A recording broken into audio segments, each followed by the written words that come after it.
So you want to know the biggest difference between AEW creative and WWE creative? Well, I can tell you because Adam Copeland, Edge, WWE Hall of Famer, former world champion, he's now experienced it, and he recently shot about it in a recent interview. And I'm going to tell you about it because I think it's interesting. Now, obviously, Edge, future or he's already a Hall of Famer, former world champion, probably a future world champion in AEW. Let's be real.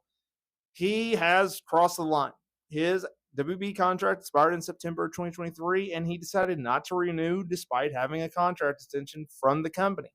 And he made his AEW debut at the Wrestle Dream pay-per-view event, where he has since been feuding with Christian Cage. And he's done a lot, and I mean a lot, of interviews since then and given some insight into his transition, the reason behind the jump, and more.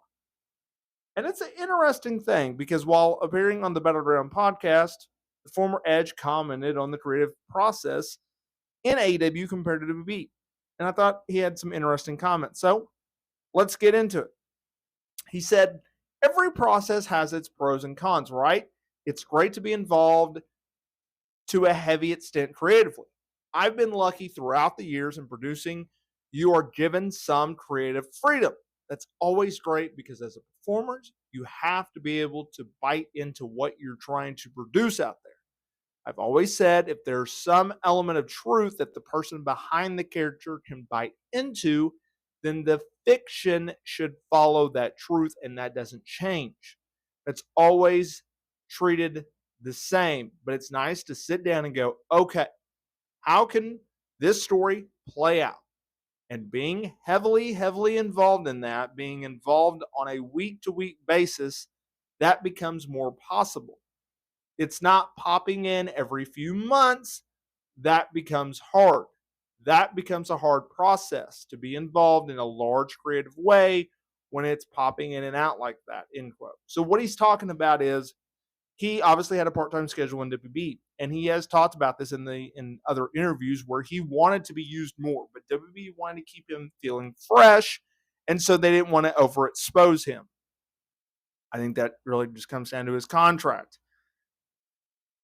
In regards to the difference, he's talking about how he's able to be more hands-on with his character because he is there week in, week out, sometimes working 2 to 3 shows, depending on whether or not he's appearing on Collision and Rampage in addition to Dynamite.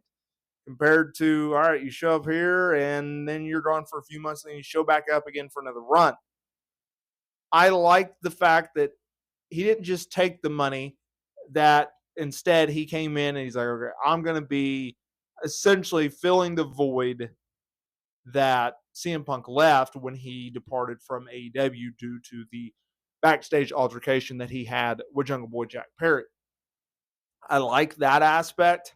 I like the fact that they were able to keep his theme song and his nickname as a Rated R Superstar, and that Alter Bridge decided, hey, we'll go with you to AEW and let you still, play our song when you make your entrance, right?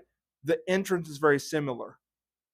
The thing that always stands out to me with Edge is the way that they shoot AEW, the way that they shoot his entrance, especially when he first runs out and he has the pyro going off and he's running from one end of the stage to the other. It's not as special as what WWE did, and they've got to work on that more. They've got to, because it's pretty noticeable. But for the most part, the way that they've done his entrance and portrayed him, it's fine. He's Adam Copeland. Let him be that. That's my thoughts.